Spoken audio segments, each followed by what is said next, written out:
Ama kwa hakika hiyo ni safari ya imani. Mwendo wa saa 3 tutakuwa tunapata taarifa hiyo kwa lugha ya Kiingereza. Na serikali kupitia Wizara ya Huduma za Magereza na Wizara ya Afya imesema itaanzisha mchakato wa kuwasajili wafungwa kwa bima ya SHA ili kuhakikisha wamefikiwa na huduma za afya. Mwandishi wetu Mwaluse Meshak na taarifa hii kwa kina.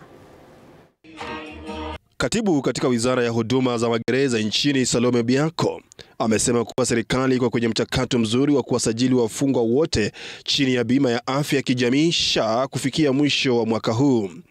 Semi ambazo zimeungwa mkono na Katibu wa Afya Mary Muthoni. Registration of SHA kwa prisons, na hiyo ni kazi tunafanya ndio angalau watu wangu wapate matibabu. Wakizungumza katika kaunti ya Meru, makatibu hao wamesema kuwa kuna ongezeko kubwa la mizigo wa magonjwa katika magereza haswa ya ngono ambayo yanachangia kwa 40% ya visa. Ni kwa sababu ya sexual offenses. Rape, sodomy, sexual offenses. Na hiyo inaleta mashida zingine. Gonorrhea imepanda, syphilis imepanda, HIV imepanda.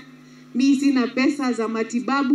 Katibu Mary Muthoni akihimiza Wakenya kujisajili kwa bima ya afya SHA ili kupata matibabu kwa urahisi. Kienda hapa chini mahospitali za chini, wewe ukuwe umejiandikisha tu, na hata ukiwa kwa hiyo laini ujiandikishe ukiwa hapo, hiyo jina yako inakuwa activated. Istoshe, mbunge wa Imenti Kaskazini Rahim Daudi pamoja na Katibu Mary Muthoni wameonya kuhusu ongezeko la matumizi ya dawa za kulevya na vileo miongoni mwa vijana kaunti ya Meru na kuwataka vijana hao kujiepusha na janga hilo. Substance abuse, mnajua tumekuwa na shida ya hiyo maneno. Mwaluse Meshak, TV47, Nairobi.